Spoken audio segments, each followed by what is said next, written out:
When I was going to business school back in the late 60s, I was taught that a good CEO makes a decent rate of return for investors, but in addition to that, takes good care of his employees. A good CEO takes a cut in salary before laying people off. Imagine that today. And I was also taught that a good CEO takes good care of his customers and his suppliers and the community where the corporation works. The corporation's a good citizen. It pays taxes.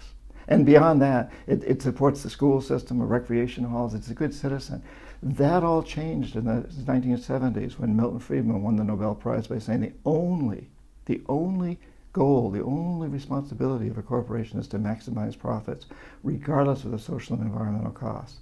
And that's created a terrible situation. That's a very sick goal, but everybody's kind of bought into it, including us, the consumers. We bought into that. We've said, yeah, and the investors. We're the consumers and the investors, and we say, yeah, we want to make huge profits.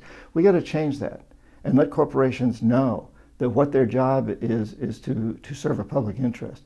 Make a decent rate of return for investors. We need investors. We need new technologies for transportation, communications, things that don't dig up the earth anymore. So investors need to make a decent rate of return. But beyond that, every corporation should serve a public interest, should serve the earth, should serve, future generations. And there's a real precedent for that in the United States. For the first 100 years we were a nation, no corporation could get a charter in any state unless it demonstrated that it was going to serve a public interest. Charters lasted on average for 10 years, and then it had to go back and prove that it served a public interest and promise to continue to do so, or it didn't get another charter.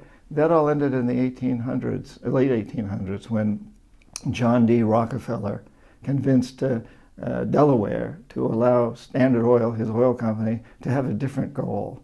And then he did it in New Jersey. And since then it's gotten worse and worse. And we all know about the Supreme Court decisions and so on and so forth. So it's gotten a lot worse.